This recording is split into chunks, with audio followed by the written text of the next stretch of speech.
Welcome back. In this video I will guide you how to insert Lambda symbol in Excel. If you want to insert small Lambda symbol, you need to use the equal sign and type unichar and open the bracket and type 955, the character code, close the bracket, hit enter.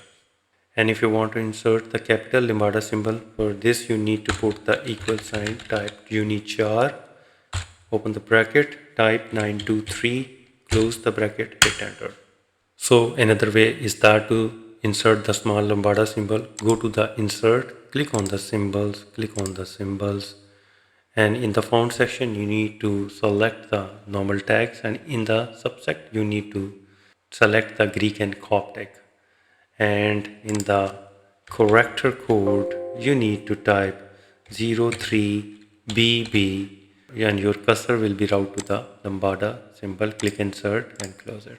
And if you want to insert Greek capital letter Lambda symbol, then head to the insert, click on the symbol, click on the symbols.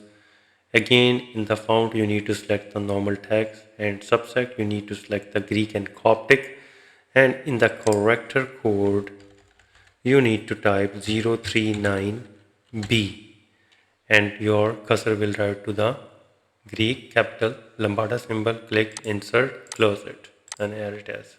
For your convenience, I am writing down the character code here so you can take screenshot.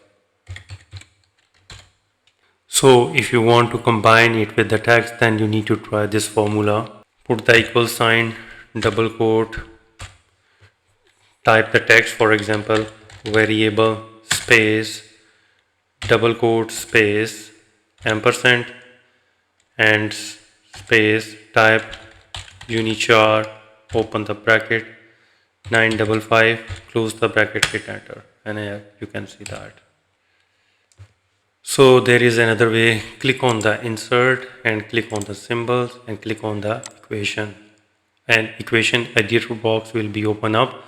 You need to type backslash and type Lambda and hit the space bar.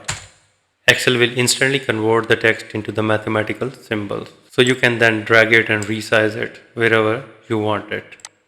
So with this way you can easily insert Lambda symbol in Excel. If you think this video is helpful, please support my channel. Thanks for watching.